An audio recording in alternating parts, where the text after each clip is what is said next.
বিনম্র শ্রদ্ধা ও ভালোবাসার মধ্য দিয়ে খুলনায় পালিত হচ্ছে মহান বিজয় দিবস। খুলনার গল্লামারী স্মৃতিসৌধে আছেন আমাদের বিভাগীয় প্রতিনিধি মোহাম্মদ অসীম। বিস্তারিত জানতে সরাসরি যুক্ত হচ্ছি তার সাথে। অসীম, কি অবস্থা দেখতে পাচ্ছেন খুলনায়? সারাদিনের কার্যক্রম সম্বন্ধে বিস্তারিত জানাবেন।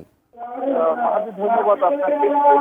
সাথে সাথে গল্লামারীর যে স্মৃতিসৌধ রয়েছে এখানে কিন্তু প্রথমে পতাকা উত্তোলন এবং তারপরে শ্রেষ্ঠ সন্তান অর্থাৎ মুক্তিযোদ্ধাদের শ্রদ্ধা নিবেদনের মধ্যে দিয়ে আজকের যে খুলনার দিনের কর্মসূচি সেটি শুরু হয়েছে। তারপরে আমরা বিভাগীয় কমিশনার, খুলনা জেলা প্রশাসনের কিংবা মহানগর জেলা বিএনপি সহ খুলনার যে সমস্ত সরকারি ও বেসরকারি প্রতিষ্ঠানগুলো রয়েছে এবং বেসরকারি প্রতিষ্ঠানগুলো রয়েছেন তারা কিন্তু এখানে শ্রদ্ধা নিবেদন করেছেন। আসলে এখনো কিন্তু শ্রদ্ধা নিবেদনের যে চলছে, এরপরে কিন্তু খুলনার যে এই গল্লামারী স্মৃতিসৌধের যে শ্রদ্ধা অঞ্জলি, সেই শ্রদ্ধা অঞ্জলি শেষে তারপরে কিন্তু খুলনার যে জেলা স্টেডিয়াম রয়েছে সেই জেলা স্টেডিয়ামে খুলনা বিভাগীয় এবং জেলা প্রশাসনের উদ্যোগে যে কুচকাওয়াজ অনুষ্ঠান সেটি কিন্তু শুরু হবে এবং আনুষ্ঠানিকভাবে যে পতাকা উত্তোলন সেটি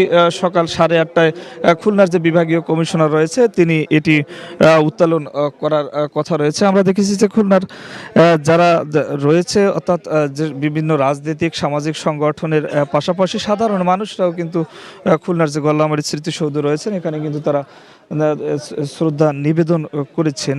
আসলে সবাই শ্রদ্ধা নিবেদন করছেন এবং একই সাথে যে বিষয়টি উঠে আসছেন, যে বিষয়টি আসলে সবাই বলছেন, মুক্তিযোদ্ধারা বলছেন, সেটি হচ্ছে যে অসাম্প্রদায়িক যে একটি বাংলাদেশ গড়ার প্রত্যয় সেটি যেন বজায় থাকে।